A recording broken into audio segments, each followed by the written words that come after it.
Hello everyone and welcome back to another episode of Hawks Latest, your number one source for news, updates, rumors, opinions, and you guessed it, the latest and the greatest regarding the Atlanta Hawks. I'm your host, Zach Langley, aka Langley ATL. Today we've got a full slate of updates to break down for you. This is the 161st episode of Hawks Latest, presented by FanArt, so hopefully you guys have been enjoying the ride. I know I have, but we got a lot to break down today, and a special thanks to Underdog Fantasy for sponsoring today's video. And before we get started, if you guys could go ahead and hit that like button and subscribe, it would be very much appreciated. It would go a very long way. But yeah, man, it's a good time to be a Hawks fan. Because not only are they just like making all the noise off the court as possible, but they have kind of put together a little bit of a win streak. There's some very much positive things to take away from all of this because everything is trending in the right direction, and I could not be happier covering this team right now. I mean, the way that they have been resilient, the way that they have just routinely been responding, it has been incredible. So they continued on their road trip Sunday night with an impressive 124-111 victory over the Golden State Warriors. Steph Curry and the Golden State Warriors. And they were pretty healthy. I mean, they had Jimmy Butler in the lineup. Jonathan Kuminga was a DNP coach's decision, which that's a little bit weird, but that is how it is right now. But it is a win that further signals a turning point for a franchise that has experienced seismic changes over the past week. I mean, that is putting it lightly. Both teams entered this matchup looking to build on growing momentum. I mean, there's no doubt about it. They were both looking for a much-needed victory. Just they've slowly been flipping the script on the season, and so both teams wanted to continue that. Golden State, after a disappointing start to the season, has quietly climbed back up into the Western Conference standings. They heading into that matchup, they won 7 of their last 10 games, picking up quality victories over Sacramento and Milwaukee. Atlanta, meanwhile, arrived in San Francisco, riding consecutive wins of their own. They've also kind of been on one, but they are also navigating the immediate aftermath of one of the most significant moves in franchise history. You all know what I'm talking about. On Wednesday night, in the middle of the fourth quarter against New Orleans, the Hawks officially traded Trey Young away to the Washington Wizards, a move that was very, puzzling at the time and did kind of come out of left field. I mean, it had been rumored a little bit, but still, it getting done in that amount of time just shows, how much the organization was ready to move on. And so also with Trey Young. Trey Young was also ready to move on. It's a fresh start for both sides, and, rumors had been swirling for months, but the speed at which negotiations escalated once talks became serious was telling. And telling is going to be a big part of today's episode, because a lot of what we saw in the first 2 games without Trey Young, like officially without Trey Young, I mean, the results were very telling.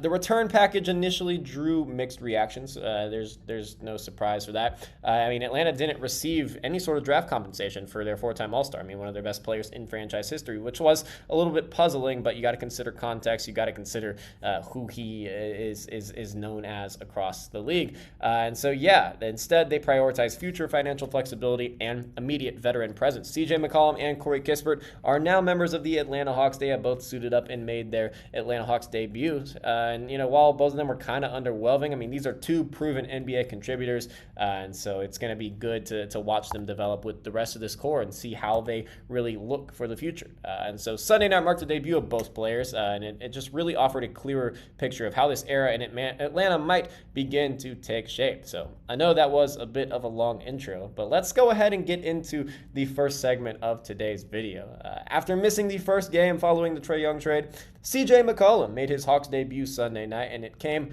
with an immediate surprise. It was an interesting debut. It wasn't any sort of traditional debut. It wasn't what I was expecting, honestly, but we got what we got. And there are definitely a lot of positives to take away from it. But it was a weird situation for McCollum specifically, because for the first time since the 2014-2015 season, CJ did not start in this game. He came off the bench for the first time since early in his career, early in his Portland days, in the 2014-15 season. That's a long time ago. That is definitely a long time ago. I mean, this was a year before the Hawks won 60 games. I mean, this was a long time ago. This is over a decade ago. But yeah, instead, in this game, the 13th-year veteran came off the bench. McCollum did not start a game. He came off the bench. This is kind of going to be his role moving forward for the Atlanta Hawks. As weird as it kind of looks, as weird as it kind of sounds, yeah, McCollum is a bench player now. He's not getting starter minutes unless, obviously, injuries were to occur. And so many assumed that him coming off the bench would diminish his impact. And, that's a very reasonable statement. However, it was not the case. It is an assumption that proved to be incorrect because, if there was one thing we can say about McCollum's debut, it was that his impact was was undeniable. It was there. It was prevalent. It was present. Like, it was everything that you can think of. That was McCollum's debut. And despite just having one full practice with the team before the game, McCollum looked comfortable almost immediately. Like, with more practices, he's just going to get more and more comfortable. But I loved what I saw in his debut because, as soon as he checked into the game, which was around like halfway through the first quarter, as soon as he checked in, he went to work in isolation.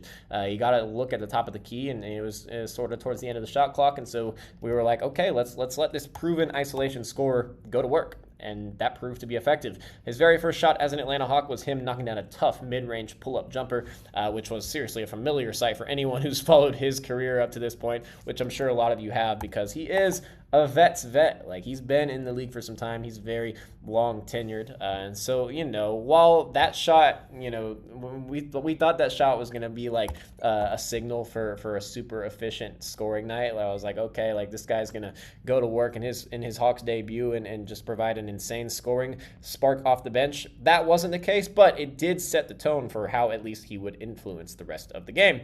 As the contest progressed, McCollum's shot definitely cooled off. He cooled down a good bit. He wasn't shooting very efficiently, but his presence never faded. Rather than forcing offense or getting uncomfortable looks or creating a mismatch because of his smaller stature, or really disrupting the team's rhythm. Like, instead of doing all of those things that many would do in a debut with a team, even playing heavier minutes than expected, he blended seamlessly. Like, he wasn't like a negative on the floor, despite some of the struggles that we saw from him. Actually, he led the team with his plus minus, and definitely like through three quarters. I mean, it kind of went down a little bit in the fourth quarter.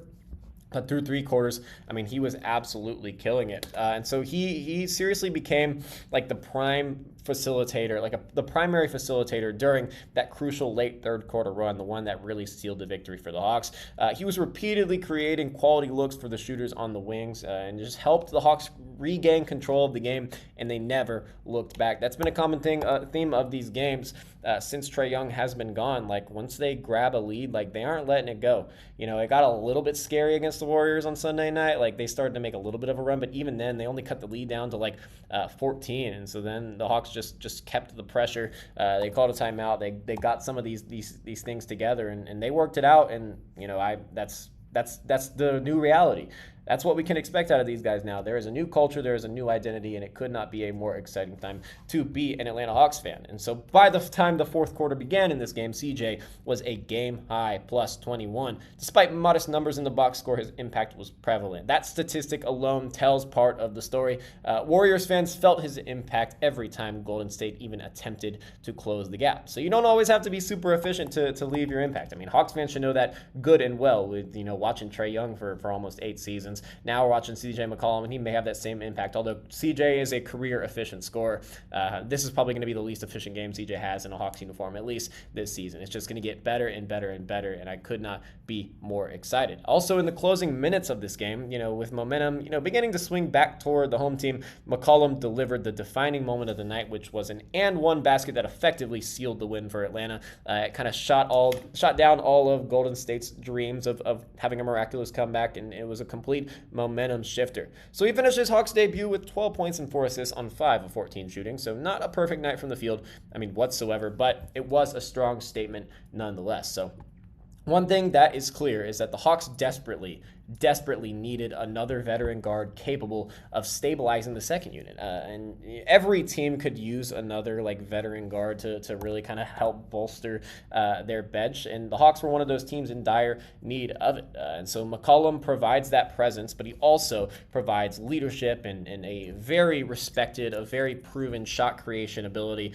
And he's not someone that defenses can just single out. He's not an elite defender by any means, but he's not someone that players can just immediately go at every single possession some players that we have had in the past. So his efficiency isn't at its peak, but it's just going to continue to get better as he progresses into his first season as an Atlanta Hawk. So since the blockbuster trade, the Atlanta Hawks are 2-0. And early signs suggest that McCollum's role, whether starting or coming off the bench, we don't know what that will be long term. It will be central to maintaining offensive balance moving forward. So shout out CJ McCollum. I was very impressed by his debut despite somewhat poor shooting.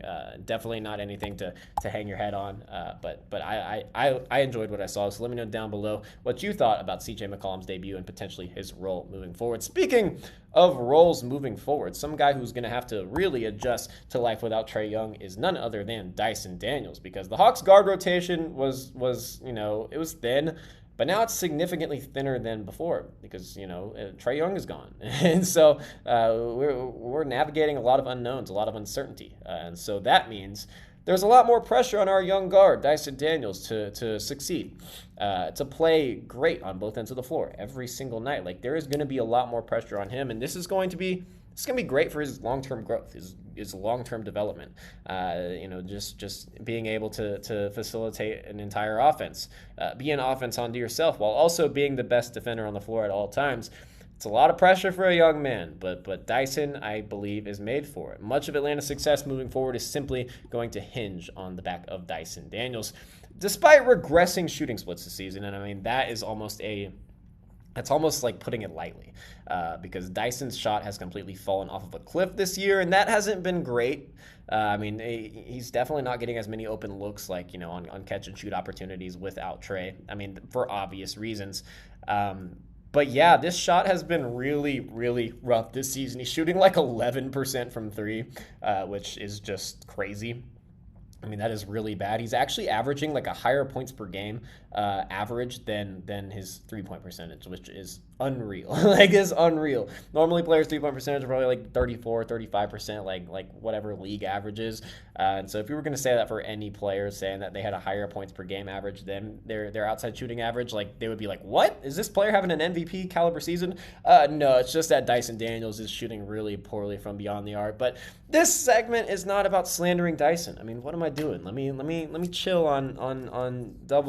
let me chill on Dyson Daniels, because he's still managing solid averages this season of 11.9 points, 6.6 rebounds, and 6.2 assists per game. What we're now seeing, however, is how impactful he can be when entrusted with full control of the offense. It's not gonna be perfect. I don't want these 2 games without Trey Young on the team to cloud your judgment. It's great, it's exciting, but there are going to be some struggles. But what we're talking about right now is not the struggles. I mean, up until recently, Daniels had not enjoyed the same level of offensive freedom that he was showed last season. I mean, he had much more of a offensive role last season, and he was scoring the ball at will, and he was doing all the little things a lot better. And so his inconsistent perimeter shooting this year particularly became much more noticeable when he was pushed into an off-ball role. Without Trey Young commanding possessions, that dynamic has completely shifted, and Dyson is being forced to do a lot more offensively, and that has been a result. That has been why his rebounding totals have gone up, his assist totals have gone up. He's had to focus on all of these other things other than scoring the basketball, because scoring is a lot more difficult when you don't have one of the best playmakers in the NBA facilitating for you. That is the reality of the situation. And so, this wasn't the most recent game, but against Denver on Friday night, Daniels was handed the keys. They were like, all right, point guard, go to work. And you know what? He did. He delivered. And we shouldn't have doubted him for a second, because, if there's one thing that Dyson Daniels has proven in his short time here, is that we should not doubt him, no matter what. In 36 minutes in this game, so he played a heavy minute load, he orchestrated the offense. It looked beautiful. It gave Atlanta a major victory, and it was the same the other night. But Daniels was getting to all of his spots offensively, and he was forcing the Denver defense to take him serious as an offensive threat, which really opened up a lot for everyone else. And so that's what teams have been able to do this season. They've been able to completely sag off of Daniels and not really worry about him offensively. And so then it's kind of created a disadvantage for Atlanta. Well, Denver was not able to do that, and guess what? The Hawks blew him out. And so, yeah, he consistently kept the Nuggets off balance, forcing defensive adjustments. And the result of all of this was his first career triple-double. And honestly, that's kind of surprising to me. And we talked about this a little bit in last episode. I was kind of surprised that Daniels had not had a triple-double in his NBA career so far. I had figured at some point last year he had gotten it, but no, he hadn't. This is his first career triple-double a few nights ago against the Nuggets. It was 17 points, 11 rebounds, and 10 assists, along with 4 steals on the defensive end. So, coincidence? I think not. It was no coincidence. In his first game with Trey Young officially off the roster with a higher offensive workload, Daniels played with a lot more confidence than we have seen him display all season. He was driving, he was hitting his floater, he was looking like a point guard's point guard. His aggression was at an all-time high, and his poise was as good as ever. His impact was definitely felt on both ends of the floor. I mean, when we talk about Dyson Daniels' offensive freedom, I mean, we genuinely have to, like, we can't not talk about the defense. That is what makes him as a player. That's what makes him stand out from the rest of the league. That's what's given him his nickname, the Great Barrier Thief. And so, like, he's not averaging like the 3 steals per game this season like he was last year, but he is still probably the best guard defender in the entire league. But then, Daniels was not done. Like, this was not just like a one-time thing of him just having like a very solid game, and then because like I said, it's not gonna be perfect, but he had a very good followed up game. Because he had a near triple-double of his own once again against the Golden State Warriors. He finished that game with 11 points, 7 rebounds, and 9 assists, just continuing to up that assist per game total. Those averages are going to be very different at the end of the year than what they are right now. They're at like 6.1 right now. I wouldn't be surprised if Daniels finished the season averaging like 7.5 or 8 assists per game. I think that's pretty realistic. I think with the playmaking load that he has been forced into now, I don't see why he can't get there. But once again, in this game, he controlled tempo, he initiated offense, he made the right reads, and he locked up Golden State's guards. And so judging by the confidence that Daniels has displayed in this expanded role, it is very much reasonable to believe that triple-doubles may soon become a recurring theme rather than a rare occurrence. This was his first career triple-double against Denver, but I would expect many, many more to come. And so the Hawks may have found a long-term answer at the guard position, whether they view Daniels as a point guard or a shooting guard in the long term, which, I honestly don't know what that would be. I may do a full segment about that in the near future because I don't know. Like Daniels has shown so many solid playmaking abilities, all the right flashes to lead me to believe that he can be a true point guard, moving forward. But it's weird. Like we're also we're listing him as a 2 guard and technically running Naw as a point guard, but we're giving Dyson a heavier playmaking load. So I don't know what their outlook is for Dyson moving forward. I guess we're just gonna have to sit back and see.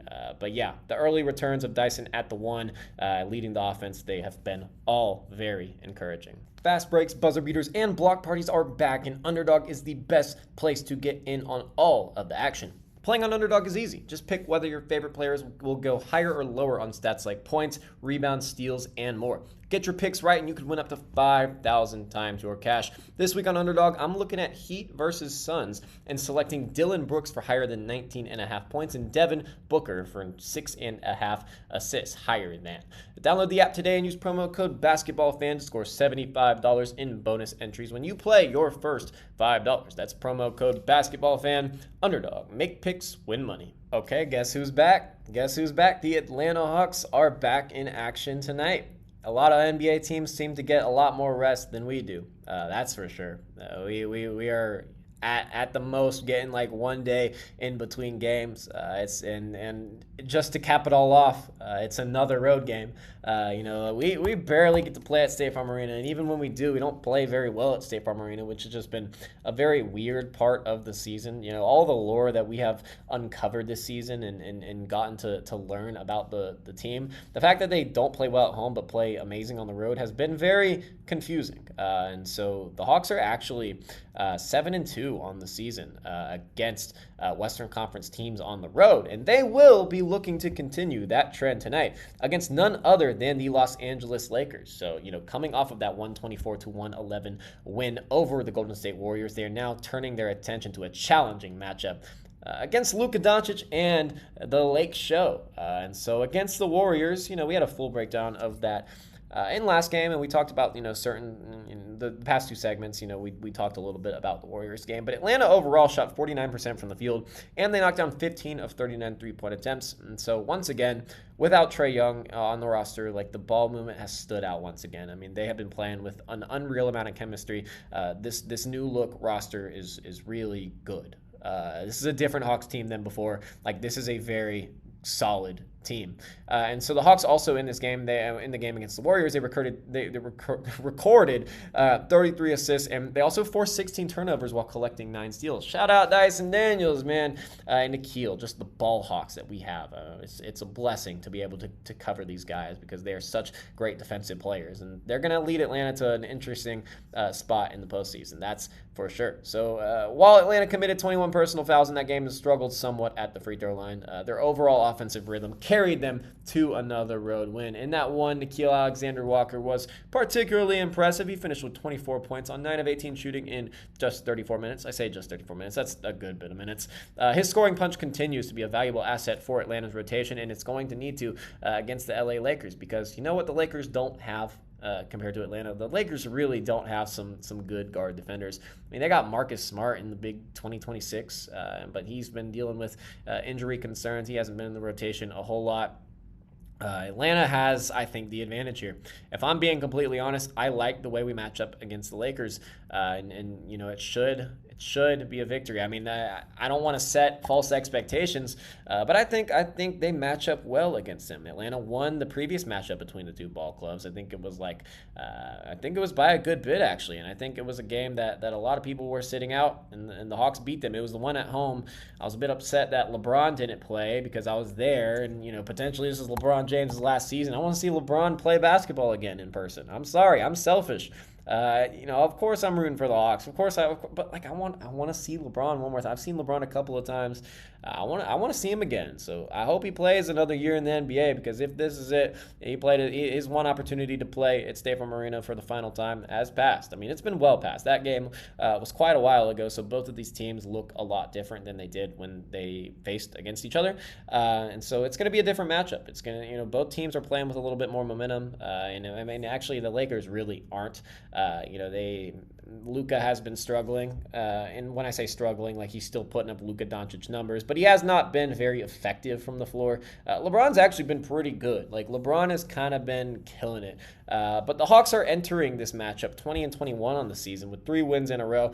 You know, we were 17-21. We were 4 games under 500. It was looking very rough. Like, times were really tough. But, you know, 3 wins in a row have really kind of flipped the script on the season. Also, the Trey Young trade to really help our identity moving forward. And so the Hawks are ranked 8th in the NBA in scoring at 118.4 points per game. And we're actually still first in total assists and assists per game. Like, we are killing it sharing the ball. And that has been amazing to see, amazing to watch. So they continue to thrive offensively, but defensively, overall in the season, there has been, you know, inconsistency. They still need to improve on some of these little things, but in these past few games, the defense has really ramped it up, and I think it's going to have some of these Laker guards in hell. Los Angeles comes in with a 2013. Like, if you guys can't tell, it's late. I'm at my school's recording studio. Like, you know, we're getting this video to you guys.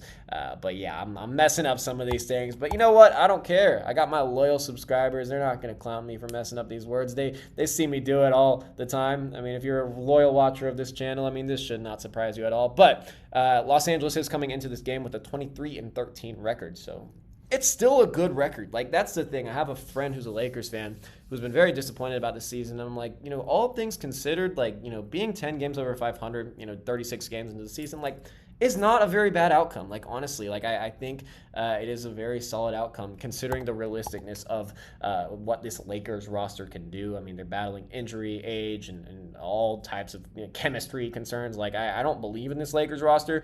And yeah, they're also coming off of a narrow loss to the Milwaukee Bucks. LeBron James in that game led the Lakers with 26 points, 10 assists, and 9 rebounds in that contest, continuing to anchor their efficient offense.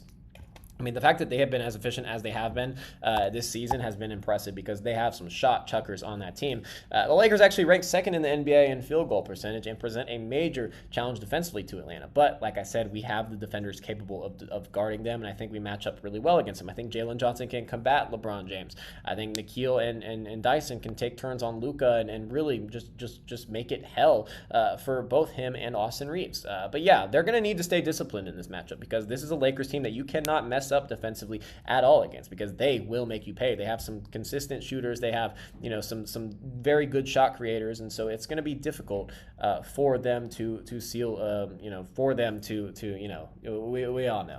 But yeah, this matchup is going to serve as another early test of how well the Hawks roster, the new roster configuration, holds up against elite competition. So now moving on to our viewer comment section, because this has been a thing that, as you all know, we have been kind of unrolling, kind of implementing in recent days. I mean, it's been going for a little over a week now, and I've really enjoyed doing it because it's giving you guys a voice, building a Hawks community with all of this recent news surrounding the Hawks, the Trey Young trade, and everything that they're like adjusting the lineup with. Like, it's good to maintain community. It's good to hear from the loyal fans, not only of the Hawks but of Hawks Latest. I appreciate all the support, so I gotta give back to you guys and let y'all's voices be heard. So first off, I don't really know what this username is. I'm gonna be completely honest. It is in a different language. I did not do the translation. I am so sorry. But it starts with @83, so that's what we can work with. But he said Daniel Gafford plus Klay Thompson trade KP plus Hawks 2026 first round. So you're proposing a trade here, Daniel Gafford and Klay Thompson for Porzingis and the 2026 pick. I sure hope you are not talking about the Pelicans pick. I sure hope you're talking about that Cleveland pick, because, yeah, we definitely not giving up the Pelicans pick for Daniel Gafford and Klay Thompson, a old, washed-up shooter and a solid rim-protecting center for potentially a franchise-changing pick. Definitely not doing that. So I'm gonna let's take out any first-round picks, actually.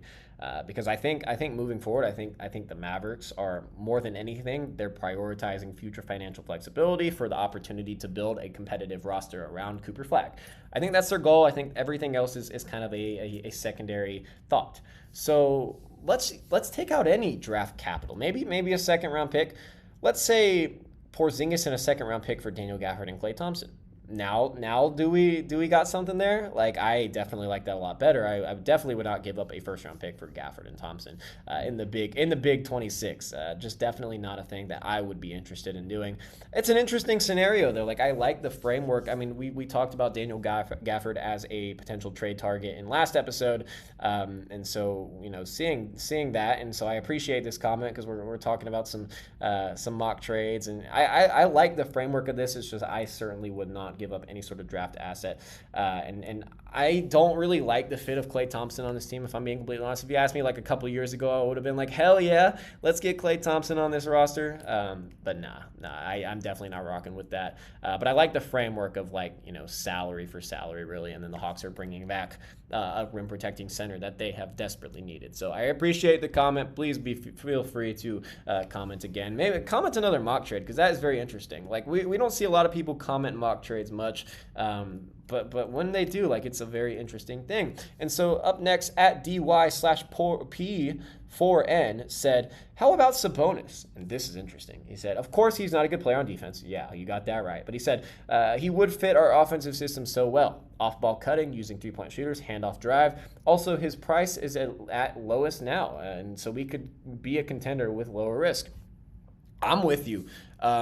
I have not done a full segment on Sabonis in a long time, definitely not since the season started. I'll be sure to do that soon, because Domantas Sabonis is a very intriguing trade target. This is someone who, he on paper fits with the rest of this court. Like, he's a very good rebounder at his size, and yes, he struggles defensively. Like, you hit the nail on the head. Like, he is not a good defender at his position. But his presence under the rim and his ability to be an offensive hub, he's literally just like a much better Onyeka Okongwu. But then again, he is making a lot more money than Okongwu. So then you can really ask yourself, is it really worth it?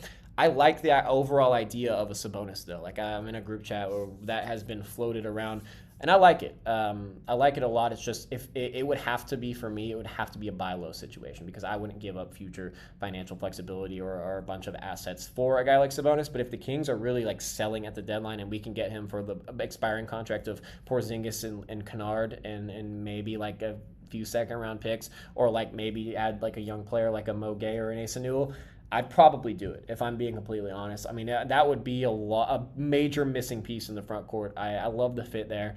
But the struggles defensively do concern me a little bit, and he's getting up there in age. He's not old yet, not at all. He would fit the timeline of this group, but it is kind of an interesting thing where it's I don't know if it would be worth it. It just depends on what Sacramento would want in return. So I appreciate the comment. That's a very interesting one. I'll do a full segment on that sometime in the near future.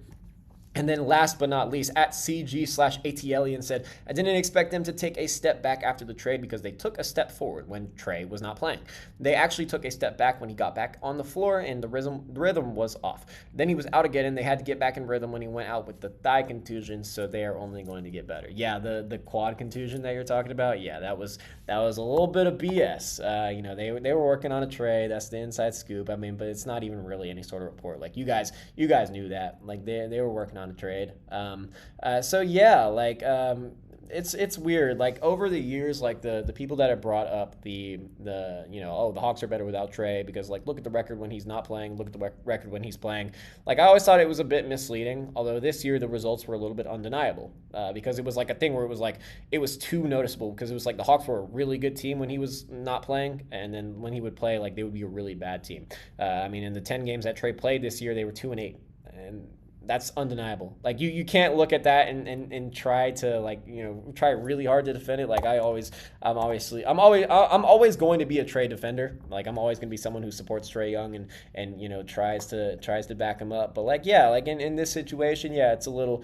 It's less of an indictment on Trey and more of an indictment on just the identity that his franchise is building. And so I think both sides understood that, and they were like, okay, it's clear that Young doesn't fit what we want to build moving forward, so let's go ahead and get out on him while we still can. And then, obviously the return was a little bit underwhelming, but, it's a situation of we didn't just let him walk for nothing because they would have in the offseason because they just did not like the fit with him moving forward. But, they were taking steps back with him on the floor. I do think it was a little bit unfair because, he got hurt at such an inconvenient time on the season, and then it let them build chemistry with him off the floor. So there was obviously going to be some legit struggles when he did play, it's just an unfortunate situation, but it's looking very bright now that Trey is off the team. We wish him the best in Washington, but you're right, like they are only going to get better as the season progresses, and definitely in the near future. So it's very exciting stuff. And so that's going to do it for today's episode of Hawks Latest. If you enjoyed today's breakdown, be sure to like, subscribe, and hit that notification bell so you don't miss a single